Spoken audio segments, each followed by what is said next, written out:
அவர் சிறியவனை புழுதியிலிருந்து தூக்கி விடுகிறார், எளியவனை குப்பையிலிருந்து உயர்த்துகிறார். எளியவனை குப்பையிலிருந்து உயர்த்துகிறார். அல்லேலூயா. அல்லேலூயா. ஒரே ஒரு வார்த்தை தான் நம்மளோட ஆண்டவர், ரெண்டு வார்த்தை. ஒரு சிறியவனை தூக்கி விடுகிறார். எதுல இருந்துங்க? புழுதியிலிருந்து தூக்கி விடுகிறார். புழுதினா என்னங்க? புழுதினா மண்ணு. அதுதான் உண்மையான ரீசன். அந்த மண்ணுல இருந்து கிளம்புற ஒரு டஸ்ட் தான் அது.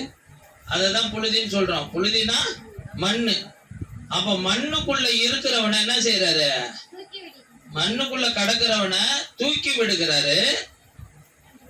இன்னொரு வார்த்தை என்னங்க? எளியவனை குப்பையிலிருந்து உயர்த்துகிறார். அல்லேலூயா. இப்ப குப்பையிலிருந்து எப்படிங்க உயர்த்த முடியும்? சாதாரண குப்பை இல்லைங்க, கம்போஸ்ட்னு இந்த இதெல்லாம் பார்த்துருக்கீங்களா? நகராட்சி வண்டியெல்லாம் போய் குப்பை கொண்டு வந்துடுறீங்களா? குப்பைலாம் ஒரு இடத்துல நகராட்சி வண்டி போய் கொட்டி ஒரு பெரிய மேடு அமைச்சு ஒரு குப்பை கூலம் கிடங்கா கிடக்கும். அப்போ அந்த இடத்துல இருந்து எடுக்கணும்னா அந்த ஒரு அவ்வளவு பெரிய மேடா இருக்கும். இந்த இடம் இருக்குன்னா இந்த வீடை விட தாண்டின மேடா இருக்கும். அதுல இருந்து தூக்குனாதான், அது அந்த உயரத்துல இருந்து வந்து தூக்குனாதான் அதுல மாட்டிக்கிட்டு இருக்கவன மேல கொண்டுட்டு போக முடியும். அப்போ ஒரு உயர்வுக்கு நேரம் எங்க கொண்டு போறாருன்னா, எப்படிப்பட்டவனா? சிறியவன் எளியவன். இன்னைக்கு சிறியவன்னா யாரு, எளியவன்னா யாருன்னு கேட்டா, ரெண்டு பேருமே தன்னைத்தானே விடுவித்துக் கொள்ள முடியாதவர்கள். சிறியவன்னா யாருங்க? எளியவன்னா யாருங்க? மண்ணுக்கு அடியில ஒருத்தவன் கிடக்குறான், குப்பையில ஒருத்தவன் மாட்டிட்டு கிடக்குறான். மண்ணுக்கு அடியில ஒருத்தவன் கிடக்குறவன் சிறியவன்.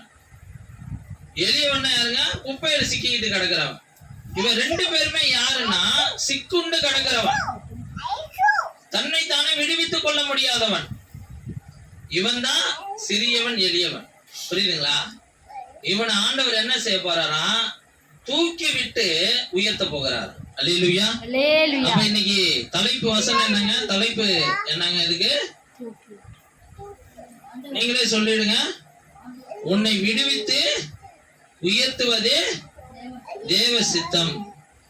உன்னை தூக்கி எடுத்து உயர்ந்த ஸ்தானத்தில் வைப்பது தேவ சித்தம். அல்லேலூயா. நம்மள ஆண்டவர் எப்படி செய்ய போறாருன்னா, உயர்த்தி மகிழ போகிறார். அல்லேலூயா. அவருடைய நாம மகிமைக்கென்று உயர்த்தி மகிழ போகிறார். சரி, எடுத்தவங்க வாசிங்க. லூக்கா 5ஆம் அதிகாரம் 1 வாசிங்க. அப்படியே லூக்கா 5ஆம் அதிகாரம். யார் அந்த புழுதியில் உள்ளவன்? பின்பு அவர் கெனசரேத்து கடல் அருகே நின்றபோது திரளான ஜனங்கள் தேவ வசனத்தை கேட்கும்படி அவரிடத்தில் நெருங்கினார்கள். அப்பொழுது கடற்கரையிலே நின்ற 2 படவுகளை கண்டார். மீன் பிடிக்கிறவர்கள் அவைகளை விட்டிறங்கி வலைகளை அலசி கொண்டிருந்தார்கள். நல்லா கவனிங்க. ஆண்டவராகிய இயேசு கிறிஸ்து கனசரேத் என்ற ஒரு கடல் அருகே நின்ற போது திரளான ஜனங்கள் என்னத்தை கேட்கும்படி வந்தாங்க? தேவ வசனத்தை கேட்கும்படி அவரை நெருக்கினார்கள். கேட்கும்படி அவரிடத்தில் நெருங்கினார்கள். அப்பொழுது கடற்கரையில் நின்ற ஒரு 2 படவுகளை கண்டார்.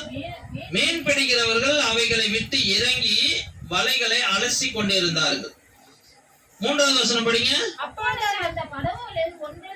அப்பொழுது அந்த படவுகளில் ஒன்றில் ஏறினார். அது சீமோனுடையதாய் இருந்தது. அதை கரையிலிருந்து சற்றே தள்ளும்படி அவனை கேட்டுக்கொண்டு அந்த படவில் உட்கார்ந்து ஜனங்களுக்கு போதகம் பண்ணினார். அல்லேலூயா. இப்போ ஆண்டவர் என்ன செய்யறாரு, அது சீமோன்னு யாருன்னா பேதுரு, பேதுருடைய படகா இருக்குது அது. அந்த 2 படகையும் எனக்காக கொஞ்சம் தள்ளுப்பா, ஒரு படகை தள்ளி அது மேல ஏறி உட்கார்ந்துட்டு ஏறி நின்றுக்கிட்டு பிரசங்கம் பண்ணுகிறார். கொஞ்சம் கடல்ல நிறுத்தி கொஞ்சோண்டு தள்ளி வைங்க எனக்காக. அப்போ சீமோனே வலைகளை அலசி கொண்டு இருக்கிறான். அவன் எப்படிப்பட்ட மனநிலைமையில வந்திருக்கிறான்னு வச்சுங்க, முழுவதும் பிரயாசப்பட்டு இருக்கிறான். முழுவதும் மீன் பிடிக்க பிரயாசப்பட்டு ஒரு மீன் அகப்படலன்னு சொல்லி வேதனையோட உச்ச கட்டத்துல வந்திருக்கிறான். உச்ச கட்டத்துல வந்து கண்ணு முழிச்சு அந்த பிரயாசங்கள் ஒன்றுமே இல்லைன்னு தெரிஞ்சு அந்த பிரயாசத்தின் மத்தியில வந்து வலைகளை அலசி கொண்டு இருக்கிறான். அத ஏசப்பாவை வந்து எல்லாரும் நெருக்குறாங்க. வேத வசனத்தை கேட்கணும், தேவ வசனத்தை கேட்கணும், தேவனுடைய வார்த்தையை கேட்கணும்னு சொல்லி நெருங்குறாங்க எல்லாருமே ஆண்டவரை. அப்ப அந்த கூட்டத்தை பார்த்துட்டு ஆண்டவர் ஒரு படகை பார்த்துட்டு ஏறி அதுல நின்று போதகம் பண்ணுகிறார். போதகம் பண்றதுக்காக அந்த படகு கேட்கிறார். அந்த படகு எப்படிப்பட்ட படகா இருக்குது, முழுவதும் பிரயாசப்பட்டு ஒன்றுமே அகப்படலன்னு வந்த படகு அது. என்னங்க, முழுவதும் பிரயாசப்பட்ட படகு, ஒன்றுமே அதுல லாபத்தை எடுத்துட்டு வராம வந்த படகு தான் அந்த படகு. அதுல ஏறி நின்று போதகம் பண்ணணும்னு ஆண்டவர் அந்த அலசி கொண்டு இருக்கிற சீமோனை பார்த்து கேட்கிற. அந்த நபர் என்ன செய்யறாங்க, அவ்வளவு வேதனையின் மத்தியில இருந்தாலும் அவரு தன்னை விட்டு கொடுத்து அந்த படகை தள்ளி வைக்கிறார். இப்ப இதுல இருந்து ஒரு காரியத்தை நல்லா புரிஞ்சுக்கணும். ஆண்டவர் என்ன எதிர்பார்க்கிறார் என்பதை இப்ப நான் சொல்லுகிற காரியத்திலேயே சொன்ன வார்த்தையிலேயே உங்களுக்கு சில காரியம் புரிந்திருக்கும். சரி, ஃபர்ஸ்ட் வார்த்தை எழுதிங்க. முதலாவது, கர்த்தரின் வார்த்தையை கேட்டு.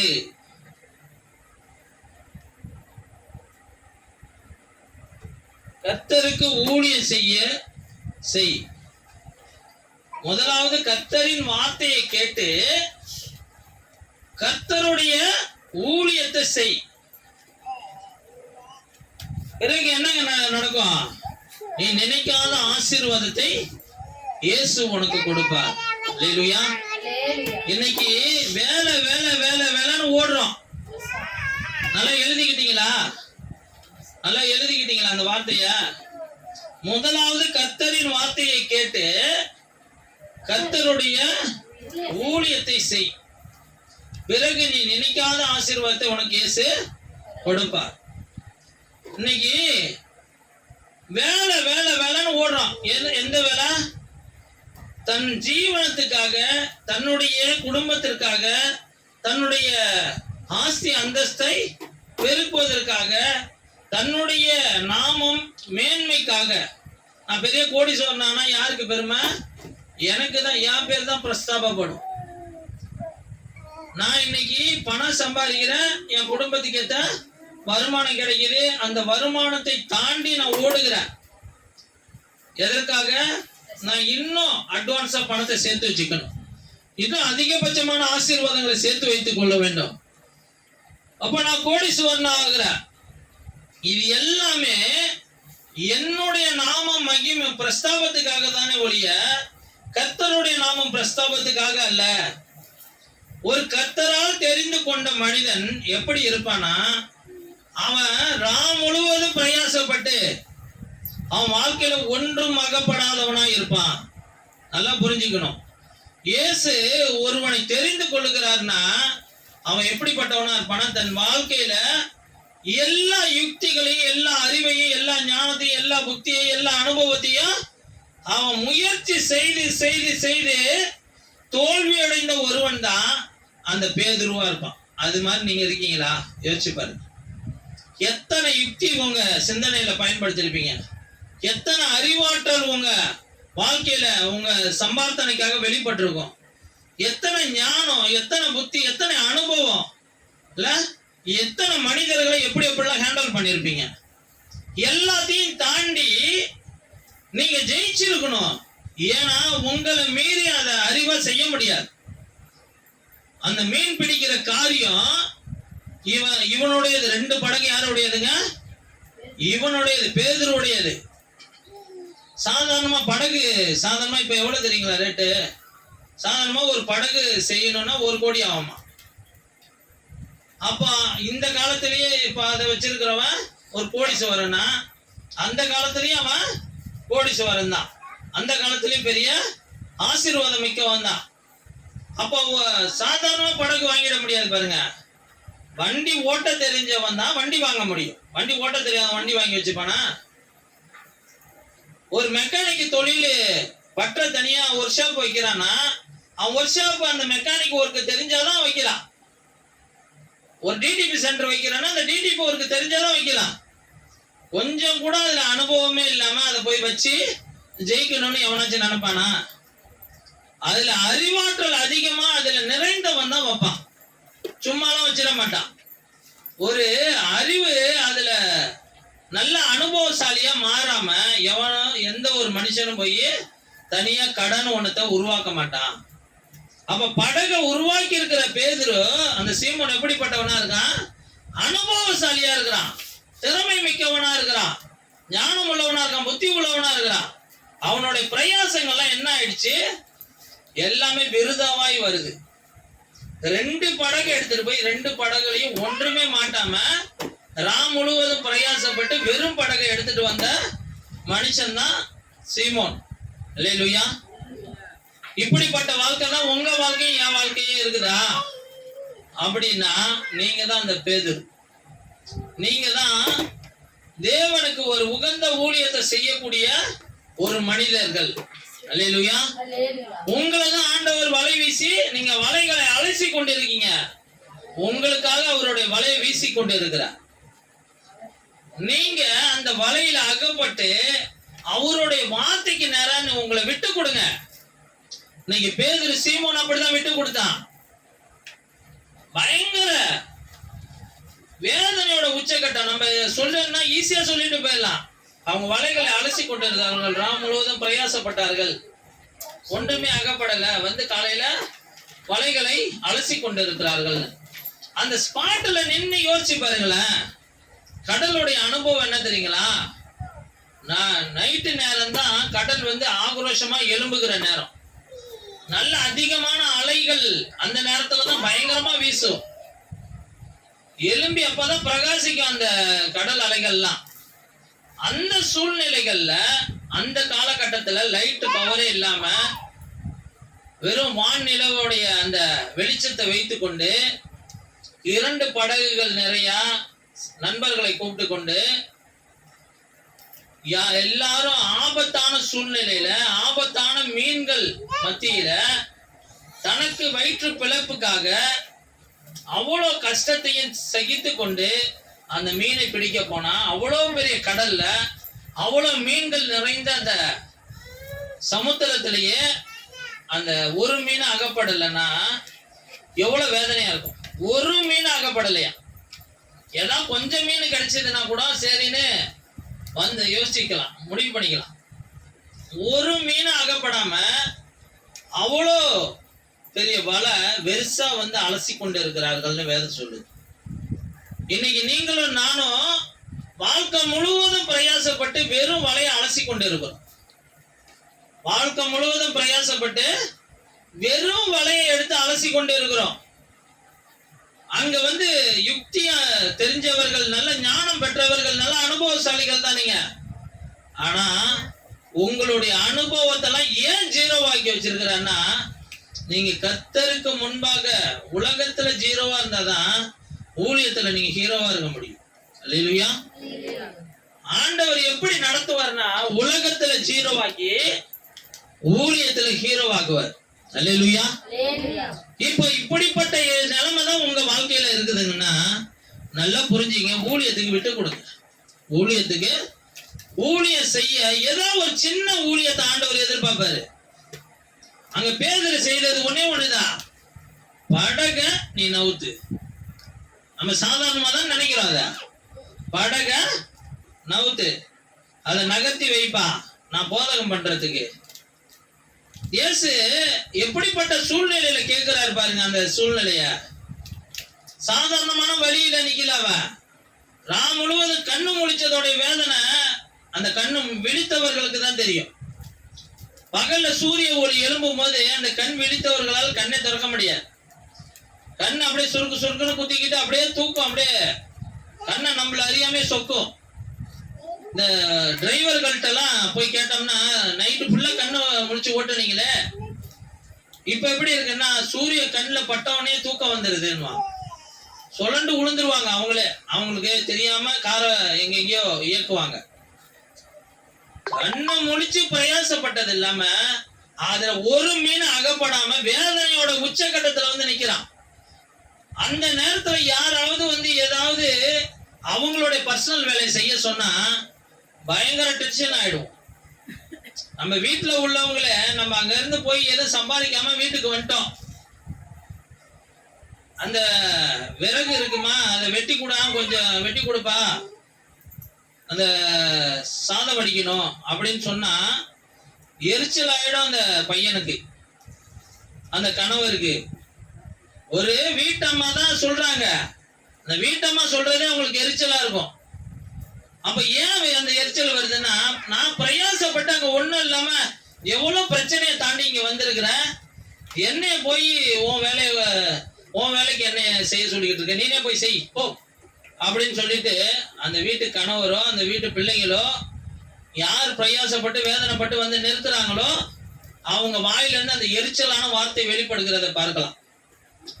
இன்னைக்கு பேதுரு அப்படிப்பட்ட எரிச்சல் மிகுந்த இடத்துலதான் அவன் காணப்படணும். ஆனா அவனுக்கிட்ட ஒரு நல்ல குணம் இருந்துச்சு, கர்த்தருடைய வார்த்தைக்கு கீழ்ப்படுகிற குணம், எல்லாத்தையும் சகித்து அவனை தாழ்மையா வைத்துக் கொள்ளக்கூடிய குணம். எவ்வளவு பிரயாசப்பட்டு ஒண்ணும் இல்லைனாலும் ஒரு மன ரம்மியமா இருக்கக்கூடிய குணம் அவன்கிட்ட இருந்துச்சுங்க. அதனாலதான் அவனால அந்த காரியத்தை செய்ய முடிஞ்சது. ஈஸியா செய்யல, அவன் அந்த படகை ஈஸியா தள்ளி வைக்கிற, அவன் பலசாலி தான், படகை தள்ளுறதுக்கு பலசாலியா இருந்தாலும். ஆனா அந்த வந்த சூழ்நிலைகள் எப்படிப்பட்டது, வந்த வேதனைகளின் பாதை எவ்வளவு கடினமானது. ஆனா இதன் மத்தியில ஆண்டவர் ஒரு சின்ன காரியத்தை தான் செய்ய சொல்றாரு, உன் படக கொஞ்சம் நவுத்துப்பா, நான் போதகம் பண்றதுக்கு அது வேணும். அத செய்து வைத்துட்டு அவனை அந்த வார்த்தை, ஆண்டவர் சொன்ன வார்த்தைகள்லாம் கேட்கிறான். ஆனா ஆண்டவர் எல்லாருக்கும் போதகம் பண்ணினாலும் பேதுருவை மறக்கவே இல்லை. அல்லேலூயா. பேதுருவை மறக்கவே இல்லைங்க. அந்த இடத்துல எல்லாத்துக்கும் போதகம் பண்ணாரு, எல்லாரும் கேட்டாங்க, அதுல பேதுருவும் கேட்டிருக்கிறார். ஆனா எல்லாத்துக்கும் மேல அவனுடைய பிரயாசங்கள், பட்ட வேதனைகள், பட்ட அவமானங்கள், அந்த ஒரு நாள் நைட்ல அத்தனை நண்பர்களும் எவ்வளோ எல்லாரும் வேலைக்கு வந்திருக்கிறாங்க, ஒரு மீன் அகப்படலன்னா அதுல எவ்வளவு பெரிய அவமானம். இவன் சிந்தனையே சரியில்லாதவன், சொல்லுவாங்களே விளங்காத பையவன். விளங்காதவனு நம்மளுக்கு பட்டம் வச்சிருவான். எதுக்குமே லாய்க்கு இல்லை இந்த பையன், இந்த பொண்ணு எதுக்குமே லாய்க்கு இல்லை. எது போனாலும் அந்த குடும்பம் விளங்காது, அந்த காரியம் விளங்காது. எவ்வளவு பேர் நம்மளை கேவலப்படுத்தி இருக்கிறாங்கல்ல. அப்போ அதே போலதானே சீமோன் கூட இருந்த அத்தனை நபர்களும் ஒரு அற்பமா பார்த்திருப்பாங்க. இவன் எது செஞ்சாலும் வேலைக்கு ஆகாது, இவன் எது செஞ்சாலும் விளங்காது.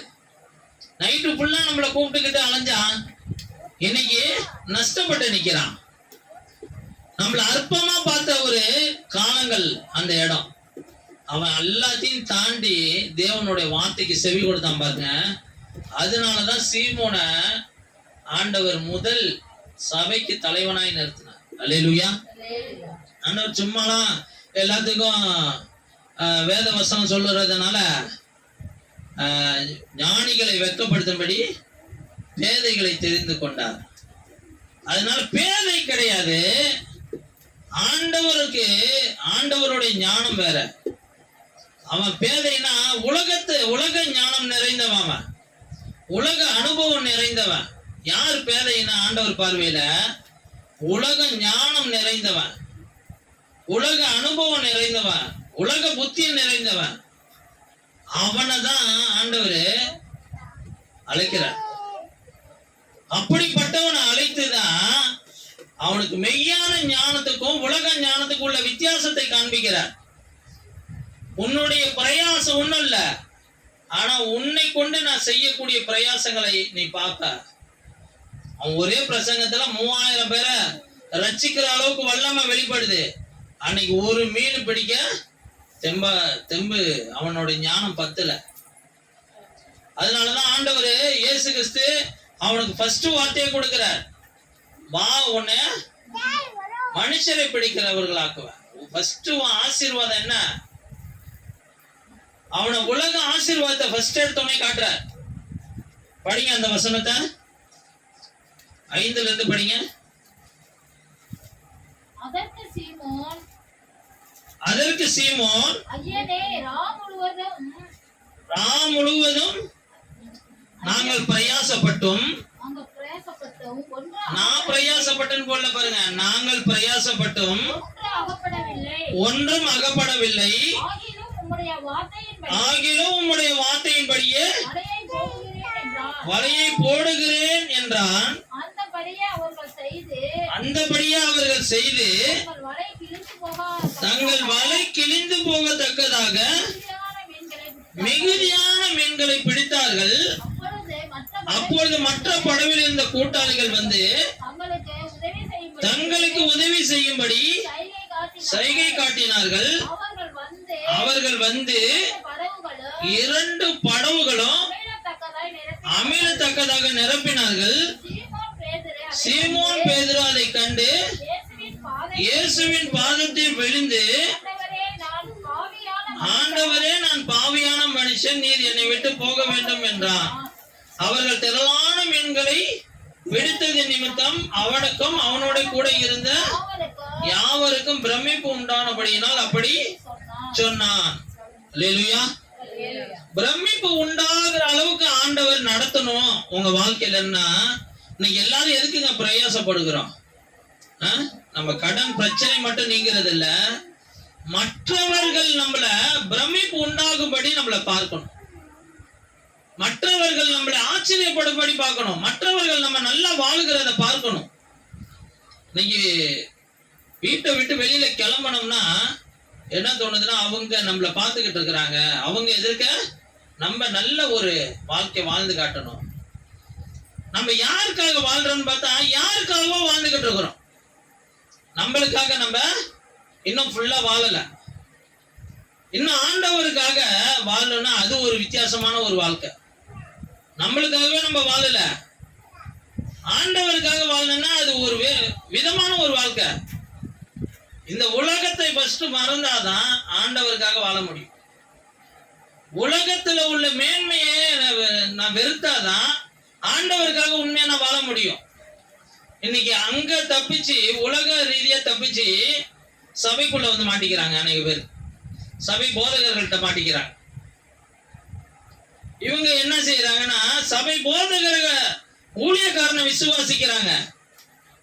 இவன் கர்த்தருடைய தாசன் தான், இவன் கர்த்தரால் அனுப்பப்பட்டவன் தான், இவன் வாயிலிருந்து வருகிறது கர்த்தருடைய வார்த்தை தான். எல்லாத்துக்கும் மேல அவர் வாயிலிருந்து புறப்பட்டு வருது பாருங்க அந்த கர்த்தருடைய வார்த்தை.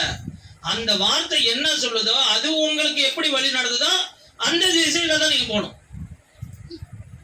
என்ன பல பேர் என்ன நினைச்சாங்க, ஊழியக்காரனை சாமி ஆக்கிடுறாங்க, ஊழியக்காரனை தெய்வமா ஆக்கிடுறாங்க, சபைய சாமி ஆக்கிடுறாங்க.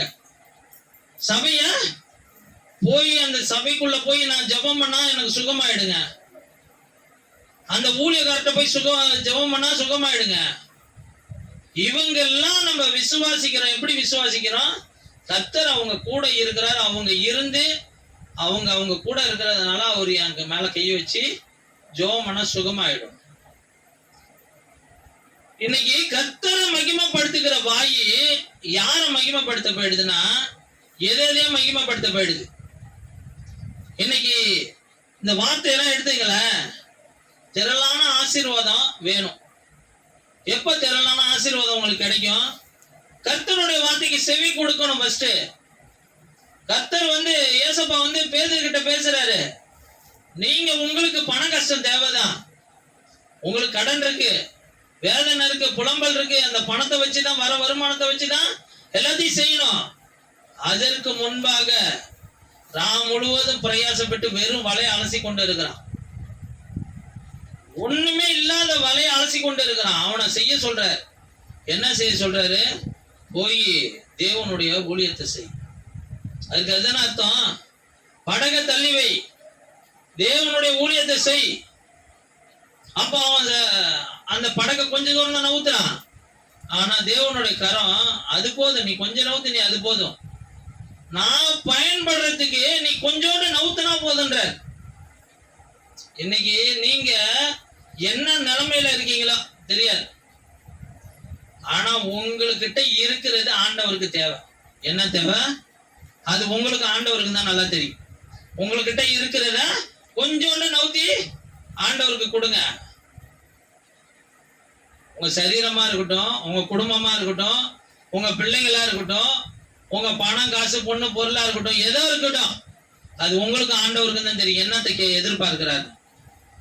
கொஞ்சோண்டு நவுத்த உங்களால முடியலன்னா உன்னை நான் ஆசீர்வதிக்க முடியாது. உனக்குள்ள நான் பயன்பட்டாதான் உன் குடும்பம் ஆசீர்வதிக்கப்படும், உன் கையின் பிரயாசம் ஆசீர்வதிக்கப்படும்.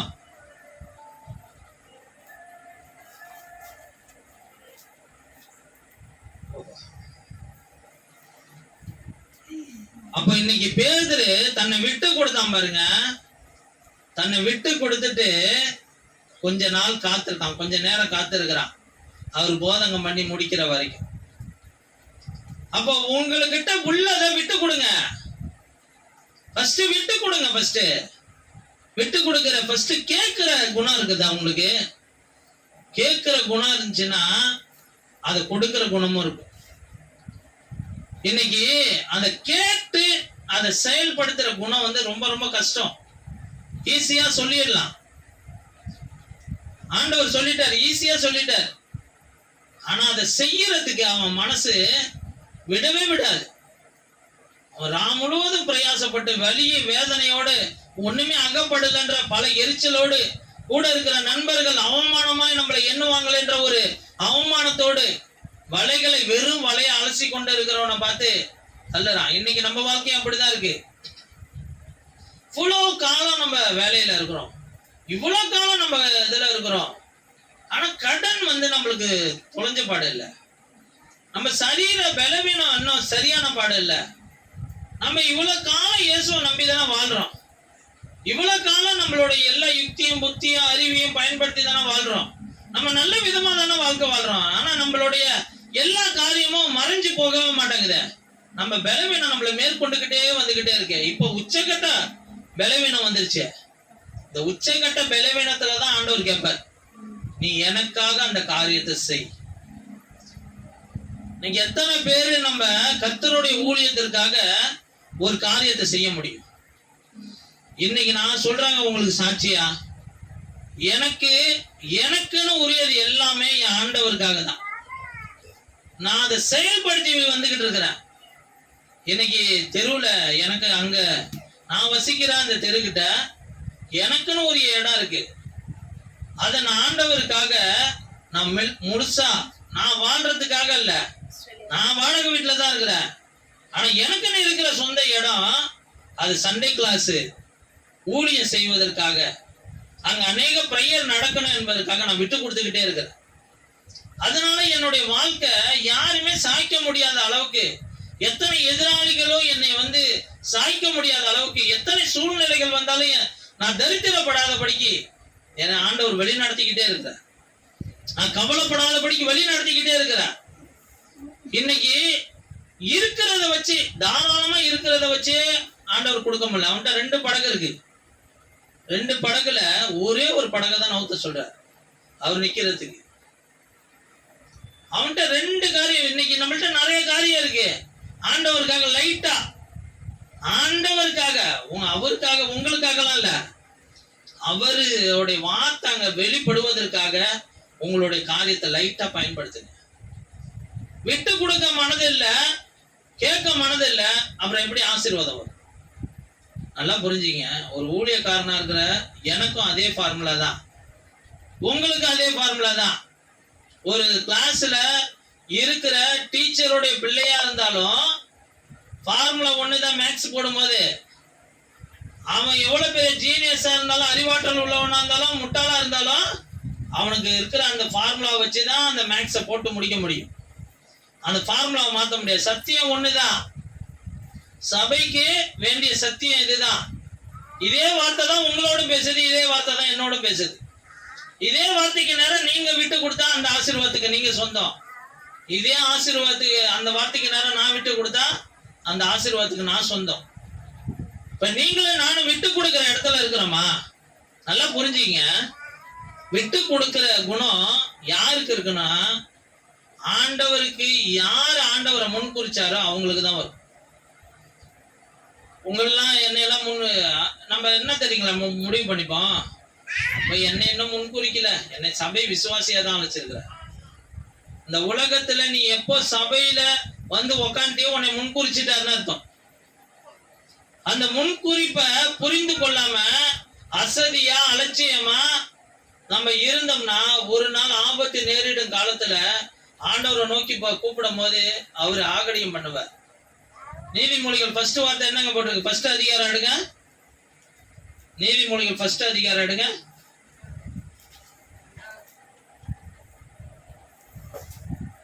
கடைசி ஒரு 5 வசனங்களை படிங்க.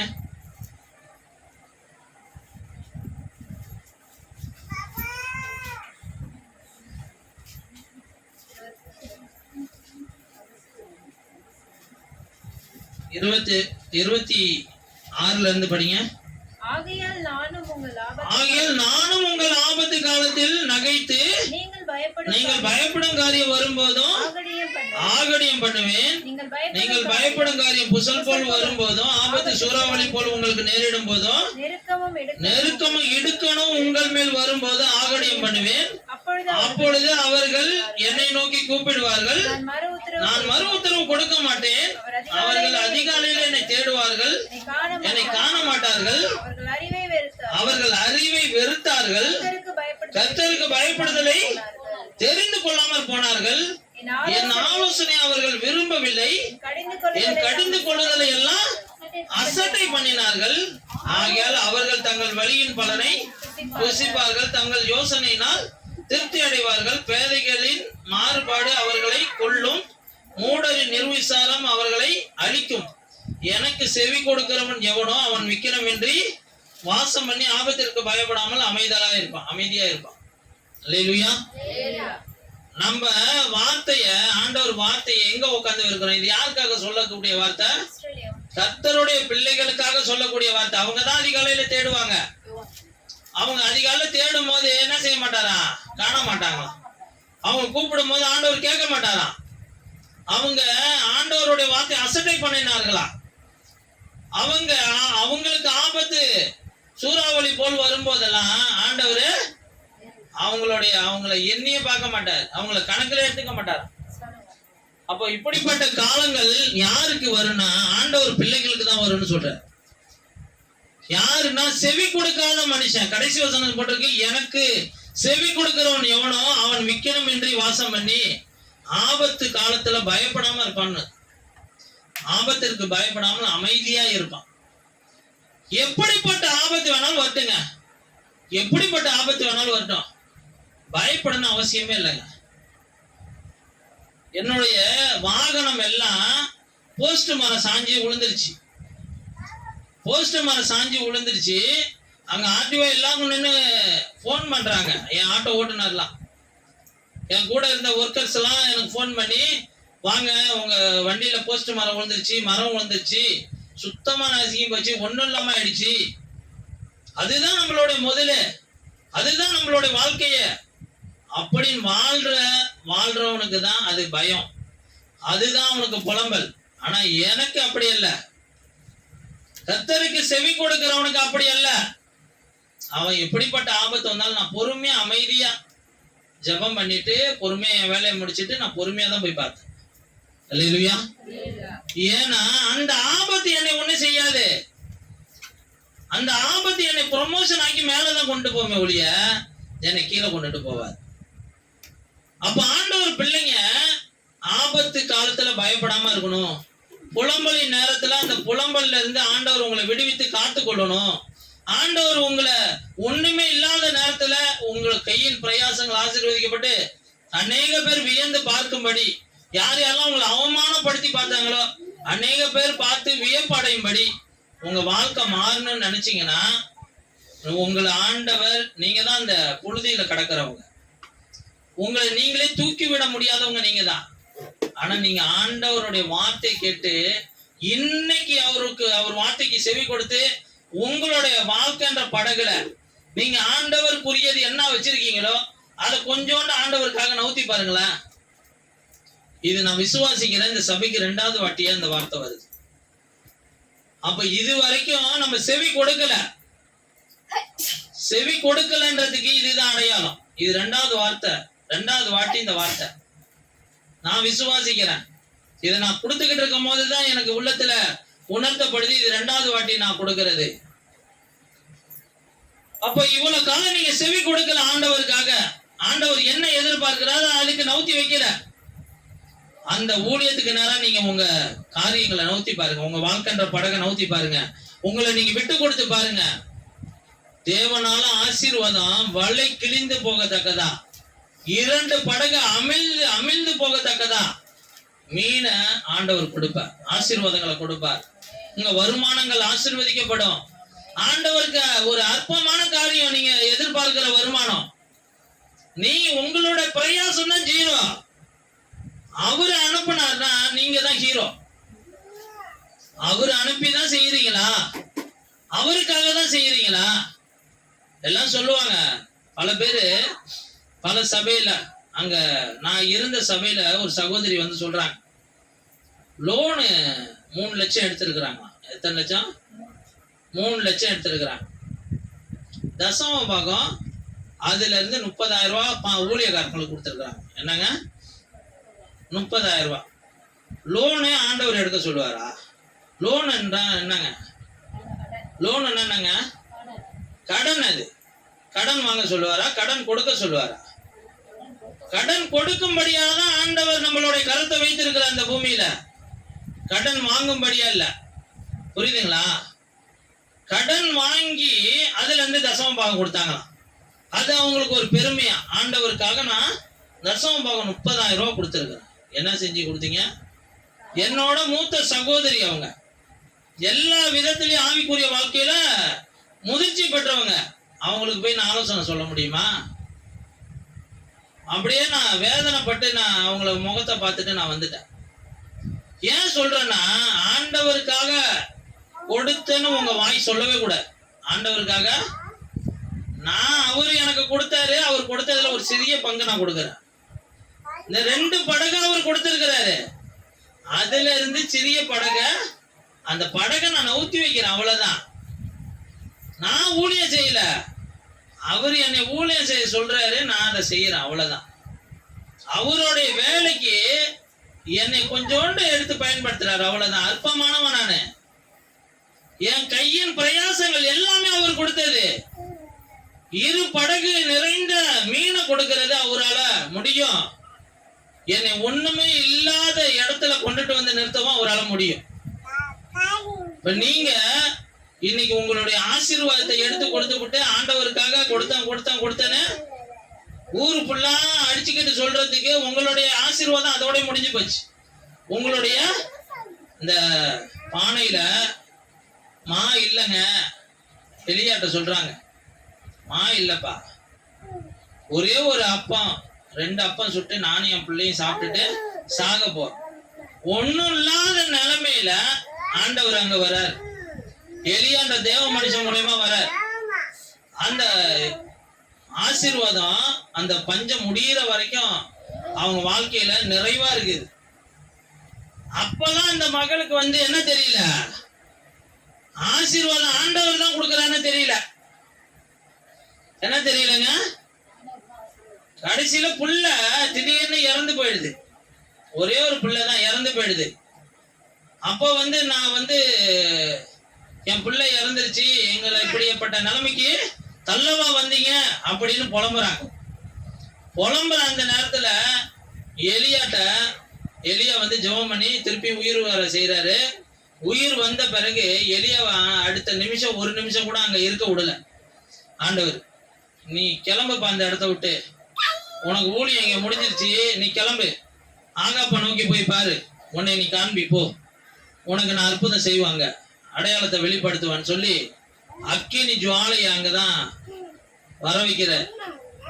அக்கினியா இறங்கி அங்க உள்ள எல்லா பலிபீடத்தை எல்லாத்தையும் அதுல உள்ளதெல்லாம் நக்கி போடும்படியா ஆண்டவருடைய வல்லம் பெரிதா விளங்குது. இன்னைக்கு ஆண்டவருடைய ஆசீர்வாதம் வருது அந்த அம்மாவுக்கு. எலியாவுடைய வார்த்தையினால அந்த குடும்பம் ஆசீர்வதிக்கப்படுது. ஆனா அந்த குடும்பம் ஆசீர்வதிக்கப்பட்டு நிறைவான ஆசீர்வாதம் வந்த பிறகு அந்த தேவ மனுஷன் வந்துதான், அந்த ஊழியக்காரனுடைய வார்த்தை வந்துதான், அந்த தேவனுடைய வார்த்தை வந்த பிறகுதான் நான் போஷிக்கப்பட்டேன்றத தேவனை மறந்துறேன். கடைசியா ட்ரை கண்டிஷனுக்கு வருது. என்ன ட்ரை கண்டிஷனு? ஆசீர்வாதம் அப்படியே தான் இருக்கு, அங்க ஒரு உயிர் போகிற அந்த காரியம் உண்டாகுது. அதற்கப்புறம் எலியா மீண்டுமா புலம்புறாங்க. இறங்கிலும் கேட்கல, புலம்புறாங்க. அப்பவும் எலியா பொறுமையா இருந்து கர்த்தருடைய தாசனா இருந்து அங்க ஒரு உயிர் மீட்சை கொடுத்துட்டு கிளம்பி போயிட்டே இருக்கிற. ஆண்டவருக்கு எது தெரியுங்களா பிடிக்கும்? கஷ்டத்தின் நேரத்துல, புலம்பலி நேரத்துல கர்த்தருடைய வார்த்தையை சார்ந்து அவர் மேல அவரு தன்னுடைய பாரத்தெல்லாம் அவர் மேல வைத்து அவர் கூடவே பயணிக்கிற ஒரு அனுபவம் தான் பிடிக்கும். அல்லேலூயா. நான் சொல்றது புரியுதுங்களா? எலியா அப்படிப்பட்ட பாடுகளை அனுபவித்துட்டு வந்தான்.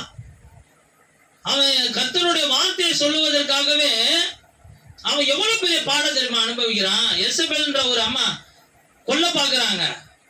அந்த உயிருக்கு பயந்துகிட்டு எங்க போய் ஒளிகிறதுன்னு தெரியல, கேரி தாற்றண்டைக்கு ஓடி போய் ஒளிஞ்சுக்க பண்றாங்க. கர்த்தருடைய வார்த்தையை போய் சொல்லிட்டு வரான், நான் சொல்லுகிற வரைக்கும் இந்த பூமியில மழை பெய்யாதுப்பா அப்படின்னு சொல்லிட்டு ராஜா கிட்டே சவால் விட்டுட்டு வரான். அந்த வார்த்தையை ஆண்டவர் சொல்ல வச்சாரு. ஆனா அதற்கப்புறம் அந்த வார்த்தைக்கு நேரம் ஓடி ஒளிறான் தன்னுடைய ஜீவனை காக்கும்படி. ஒரு ஆத்து தண்ணியை குடிச்சுக்கிட்டு வாழ்றான். அங்க காக்காவை அனுப்பி ஆண்டவர் ஆகாரத்தை கொடுக்கிற. 42 நாள் நடந்து அந்த சாரிபாத்து விதவை வீட்டுக்கு போறான். இவ்வளவு பாடுகளை எதற்காக அனுபவிக்கிறான் ஒரு தேவ மனுஷன்னா? அந்த கர்த்தருடைய வார்த்தைக்காக, அல்லேலூயா, அவருடைய மகிமைக்காக.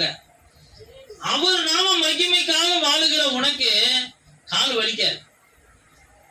நீ எங்க எப்படிப்பட்ட ஒரு கஷ்டமான சூழ்நிலையில இருந்தாலும் அங்க நீ நான்வெஜ் சாப்பிடுற இடத்துலதான் ஆண்டவர் வச்சிருப்பாரு உன்னை. இந்த உலகமே பஞ்சமா கடந்தாலும் உன் வாழ்க்கை பஞ்சமாகாது. ஆனா கர்த்தருடைய வார்த்தையை சுமந்து செல்லுகிற ஒரு ஊழியக்காரனா நீங்க இருக்கும். இன்னைக்கு சபைய ஒரு ஊழியக்காரனுக்கு மட்டும் இந்த வார்த்தை சொந்தம் அல்ல, சபை ஒட்டுமொத்தமான சபைக்கு சொந்தம். எது சொந்தம்? இன்னைக்கு சாதாரணமா தூக்கிட்டு வந்துட்டானு நீங்க யோசிச்சிடக்கூடாது. இன்னைக்கு அந்த படகு என்ன படகு நீங்க வச்சிருக்கீங்க? ஆண்டவருக்கு பிரியமான படகு. ஆண்டவர் போதகம் பண்ணக்கூடிய, ஆண்டவர் வார்த்தை வெளிப்படக்கூடிய காரியம் உங்கள்கிட்ட என்ன இருக்குது அதை யோசிங்க. உங்களுடைய ஆசீர்வாதம் அங்கதான் ஒளிஞ்சுக்கிட்டு இருக்கு. உங்க திரளான ஆசீர்வாதம் எங்க ஒளிஞ்சுக்கிட்டு இருக்கு? ஆண்டவர் சொல்லுகிறத கேட்டு செஞ்சாதானங்க அங்க ஒரு திரளான ஆசீர்வாதத்தை பார்க்க முடியும். பேதுருக்கு தெரியாது, 2 படகு அமிழத்தக்கதான ஆசீர்வாதத்தை ஆண்டவர் எனக்கு கொடுக்க போகிறார் அப்படின்னு. யாருக்கு தெரியல? பேதுருக்கு தெரியவே தெரியாது. ஒரு துளி கூட யோசிச்சிருப்பான்னு நினைக்கிறீங்களா? இந்த ஆண்டவர் என்னை போய் கடல்ல வலை வீச சொல்லுவாரு, 2 படகு நிறைய மீன் பிடிக்க சொல்லுவாருன்னு அவனுக்கு தெரியுமா? அதற்கு முன்பாக அவனுக்கு அப்படிப்பட்ட யோசனை இல்ல, அதுக்கு பின்பாகவும் அப்படிப்பட்ட யோசனை இல்ல. ஐயரே, ராம் முழுவதும் பிரயாசப்பட்டும் ஒண்ணும் இல்ல, ஆகிலும் உங்களுடைய வார்த்தையின்படி வலைகளை வீசுகிறார் அப்படின்னு சொல்லுகிறான். ஏன் அதை சொல்லுகிறான்? நைட்டு ஃபுல்லா நான் அலைஞ்சு டயர்டா போயிட்டேன்பா, இருந்தாலும் நீங்க சொல்றீங்க, அதை நான் கேட்டு செய்யறேன். அந்த அந்த குணம் உங்ககிட்ட வரணுங்க. இருந்தாலும் நீங்க சொல்லுகிறத கேட்டு செய்யற. என்னால முடியலதான் ஏசப்பா, என்னால இருக்கிறத போய் உங்களுக்காக கொடுக்கணும்னா எப்படி ஆண்டவரே? முடியாதுதான் ஏசப்பா. ஆனாலும் உங்களுக்காக நான் கொஞ்சோண்டு கொடுத்து பாக்குறேனே, கொஞ்ச காரியத்தை நவுத்தி பாக்குறேனே, அந்த படகை நவுத்தி பாக்குறேனே, கொஞ்ச காரியத்தை செய்து பார்க்கிறேனே. அவன் செய்யறான், கிரியைகள்ல வல்லவனா இருக்கிறான். கிரியைகள்னா என்னங்க? செயல்முறைகள்ல அவன் தேவனுக்கு பிரியமா செஞ்சு காட்டுறான். ஆபிரகாம் 90 100 வயசுல உனக்கு குழந்தை பிறக்கண்டான்னா அதை நம்புறான், அதை விசுவாசிக்கிறான், அவனுக்கு அந்த நீதியா எண்ணப்படுது. ஆனா அதுல மட்டும் அவன் வல்லவனா இல்ல. அவன் தன்னுடைய பிள்ளைய பலி கொடுக்க சொல்றான், பலி கொடுக்க சொல்றாரு ஆண்டவர். அதை போய் செயல்முறையிலே செய்து காட்ட போகிறான். எதை நம்பினா, தன் ஆண்டவர் எதை இழக்க செய்தாலும் இழக்க சொன்னாலும் அதுல ஒரு திரளான ஆசீர்வாதத்தை வைத்து விட்டுதான் சொல்லுவாரு என்பதை ஆபிரகாம் அறிந்து வைத்திருக்கிறான். ஆனா பேதுருக்கு தெரியாது பாருங்க. அந்த பேதுருக்கு தெரியாது. ஆனா அந்த வார்த்தையை நம்புறான். இன்னைக்கு நீங்களும் நானும் நம்புறோமா? தேவனுடைய வார்த்தையை நம்புறோமா? நம்ம சின்னதா நவுத்தி பாக்குறோமா? இன்னைக்கு அந்த அக்கா போல 3 லட்சம் கடனை வாங்கிக்கிட்டு அதுல 30,000 ரூபாய் தசம பாகம் நான் கொடுத்தேன், ஆண்டவருக்காக நான் கொடுத்தேன். எதுல பெருமை பாராட்டுறாங்க பாருங்க அந்த அவங்க. 30,000 ரூபாய் ஆண்டவருக்கு ஒரு காசா? ஒரு சபை கட்டணும்னா எவ்வளவு தேவைங்க இருக்கு. ஒரு சபைக்கு இடம் வாங்குறதே பெரிய விஷயம், அதுக்கு அப்ரூவல் வாங்குறது அதோட பெரிய விஷயம், அதுக்கு ஈபி வாங்குறது அதோட பெரிய விஷயம், அதுக்காக கட்டடம் கட்டுகிறது அதோட பெரிய விஷயம், அதற்கு பல உள்ள இன்ஸ்ட்ருமெண்ட் வாங்கி வைக்கிறது அதோட பெரிய விஷயம். எல்லாமே இருக்கும், ஆனா செய்ய முடியாது கர்த்தருடைய அனுமதி இல்லாம. முழங்கால்ல நின்று அபிஷேகத்துல நிறைந்து அவருடைய வார்த்தையின்படிதான் சபையை உருவாக்க முடியுமே ஒழிய தன் சொந்த புத்தியால சுய புத்தியால தேவனுடைய காரியத்தை செஞ்சிட முடியாது. ஆனா தேவன் உங்கள்கிட்ட ஏதோ ஒண்ணு பெருசா எதிர்பார்க்கிறார். ஒரே ஒரு காரியத்தை நவுத்த சொல்லுகிறார், அதை நவுத்தி வச்சு பாருங்க. ஒரே ஒரு காரியத்தை செய்ய சொல்லுகிறார், நீ லைட்டா நவுந்து போ, அந்த படகு லைட்டா நவுத்தி பாரு, உன் வலைய லைட்டா தூக்கி போ, ஆழத்துல போய் போட்டு பாரு. ஆண்டவர் சொல்லுகிறத கீழ்ப்படிந்து பாருங்க, திரளான ஆசீர்வாதத்துக்கு சொந்தமாவீங்க. அல்லேலூயா. கடைசி வார்த்தை சொல்லி முடிச்சிடறேன் நானு.